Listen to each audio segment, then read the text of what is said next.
Next gen astro நேயர்கள் அனைவருக்கும் ஜோதிடர் ஜெய தமிழ்ச்செல்வனின் அன்பு வணக்கங்கள்.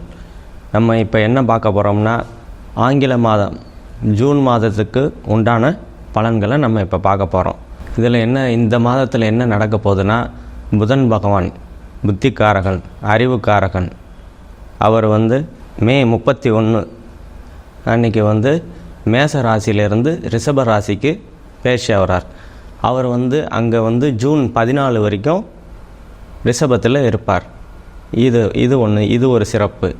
அதுக்கப்புறம் செவ்வாய் தைரியம், வீரியம், வெற்றி, விஜயம், இதுக்கு காரகனான செவ்வாய் பகவான் அதே மீனத்தில் இருந்து தன்னுடைய சொந்த வீடான மேசத்துக்கு போகிறது ஒரு சிறப்பு. இந்த ரெண்டு ராசி தான் மாறிக்கிட்டு இருக்குது. மகர ராசி நேயர்கள் அனைவருக்கும் ஜோதிடர் ஜெய தமிழ்ச்செல்வனின் அன்பு வணக்கங்கள். ராசிநாதன் சனி பகவான் 2ஆம் இடத்துல இருக்கிறாரு. 2ஆம் இடத்துல இருக்கிறது நல்லது இல்லை. அசுபகரமாக இருந்து சனி பகவான் 2ஆம் இடத்துல இருந்து தனம் வர்றதை கெடுப்பார். வாக்கில் வாக்கு தவற வைப்பார். ஏதாவது கொடுத்த வாக்கை நிறைவேற்ற முடியாத சூழ்நிலையாக இருக்கும். குடும்பத்தில் சிறு சிறு பிரச்சனைகள் இருந்துக்கிட்டே இருக்கும். அதே மாதிரி 3ஆம் இடத்துல ராகு இருக்கிறதுனால இளைய சகோதரனால் ஏதாவது மனக்கசப்பு, பிரச்சனைகள், சொத்து தகராறு, அது மாதிரியான அமைப்பெல்லாம் இந்த காலகட்டத்தில் இருக்குது. அதே மாதிரி ஏதாவது வெற்றி கிடைக்கக்கூடிய முடியாத காலகட்டங்கள் இது. ஏதாவது தேர்வு எழுதியிருப்பீங்க, நம்ம நினச்ச மார்க்கு வராமல் இருக்கும். நம்ம கவர்மெண்ட் எக்ஸாம் ஏதாவது எழுதியிருப்போம் வேலைக்குன்னு, அது இப்போ உங்களுக்கு சாதகமான காலங்கள் கிடையாது 3ஆம் இடத்துல ராகு இருக்கிறதுனால. அதே மாதிரி 4ஆம் இடத்துல செவ்வாய் இருக்கிறதுனால தாய், வீடு, வாகனம், இதெல்லாம் தாயினால் அனுகூலங்கள்லாம் இந்த மாதத்தில் கிடைக்க முடியாத சூழ்நிலைகள் இருக்கும். அதே மாதிரி வண்டி, வாகனம் ஏதாவது வாங்கணும் அப்படின்னு பிளான் பண்ணியிருந்தீங்கன்னா இந்த காலகட்டத்தில் கொஞ்சம் வாங்க முடியாத சூழ்நிலையாக தான் இருக்கும்.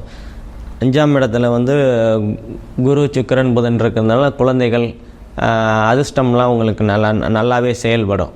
குரு, சுக்கிரன், புதன் 3 சுபகரங்களுக்கு இருந்தனால குழந்தைகள் உங்கள் பேச்சை கேட்பாங்க. நீங்கள் குழந்தைங்களுக்கு சாதகமாக நல்லாவே நடந்துப்பீங்க. அந்த மாதிரியான காலகட்டங்கள் தான் இது. அதே மாதிரி அதிர்ஷ்டம் செயல்படும். 5ஆம் இடம் குலதெய்வம், பூர்வ புண்ணியம், புத்திரஸ்தானம், இதெல்லாம் நல்லாவே இருக்கும். குழந்தைகள் ரொம்ப நாளாக தள்ளி போய்கிட்டு இருக்குது அப்படின்லாம் இந்த காலகட்டத்தில் குழந்தைகள் கிடைக்கக்கூடிய காலகட்டங்கள் மகர ராசி நேயர்களுக்கு. அதே மாதிரி 6ஆம் இடத்துக்கு எந்த சுப தொடர்பும் இல்லை, பாவ தொடர்பும் இல்லை. அதனால் 6ஆம் இடம் வேலைகள்லாம் போன மாதம் மாதிரியே நல்லா ஸ்மூத்தாகவே போகும். ஒன்றும் குறைகள்லாம் எதுவும் இருக்காது. 7ஆம் இடத்தை செவ்வாய் பார்க்கறதுனால கணவன் மனைவிக்கிடையே சிறு சிறு பிரச்சனைகள் போகும். அதே மாதிரி பார்ட்னர்ஷிப் போட்டு தொழில் பண்ணுறவங்கலாம் கொஞ்சம் ஜாக்கிரதையாகவே இருக்கிறது நல்லது. இது சாதகமான காலங்கள் இல்லை. அதே மாதிரி 8ஆம் இடத்தை சனி பார்க்கறதுனால தடை தாமத்தை ஏற்படுத்துவார். திருமணம் ஆகணும் அப்படின்னு நினச்சிக்கிட்டு இருக்கிறவங்க இந்த சனி பார்வையினால் கொஞ்சம் தடைப்பட்டுக்கிட்டு தான் இருக்கும்.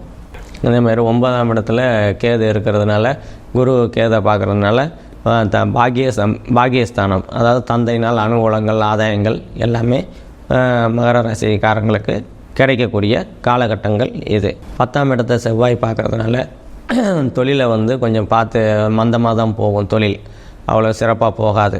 இந்த 40 நாள் கொஞ்சம் பார்த்து ஜாக்கிரதையாகவே இருக்கக்கூடிய காலகட்டங்கள் தொழில் பண்ணுறவங்கெல்லாம். 11ஆம் இடத்தை 3 சுபகரங்கள் பார்க்குறதுனால லாபங்கள்லாம் நல்லாவே கிடைக்கக்கூடிய காலகட்டங்கள் இது. அதனால் கொஞ்சம் 11ஆம் இடத்தை குரு பார்க்கறதுனால, குரு, சுக்கிரன், புதன் 3 சுபகரங்கள் பார்க்கறதுனால லாபங்கள்லாம் குறையிறதுக்கு வாய்ப்பு இல்லை. போன மாதம் என்ன வந்ததோ அது கண்டிப்பாக வந்தே தீரும். அந்த மாதிரியான காலகட்டங்கள் தான் இது. 12ஆம் இப்போ வெளிநாட்டு பயணங்கள்லாம் இவங்க மேற்கொள்ளலாம். ஆன்மீக சுற்றுலா அப்படின்னு தொலைதூர பயணங்கள், மோட்சஸ்தானம்னு சொல்லுவாங்க 12ஆம் இடத்தை. அதனால் ஆன்மீக சுற்றுலா ஏதாவது பிளான் பண்ணியிருந்தீங்கன்னா மகர ராசிக்காரங்கள்லாம் இந்த மாதத்தில் கண்டிப்பாக போய் வருவீங்க. நான் சொன்னது எல்லாமே பொது பலன் தான் சொல்லியிருக்கேன். துல்லியமான பலன் உங்களுக்கு வேணும்னா கீழே என் நம்பர் இருக்கும். அதை நீங்கள் காண்டாக்ட் பண்ணிங்கன்னா உங்களுக்கு துல்லியமான பலன்கள் ஜனன ஜாதகத்தையும் இப்போ கோச்சார ரீதியாகவும் இணைச்சி உங்களுக்கு துல்லியமான பலன்கள் சொல்லிடுறோம். நன்றி, வணக்கம்.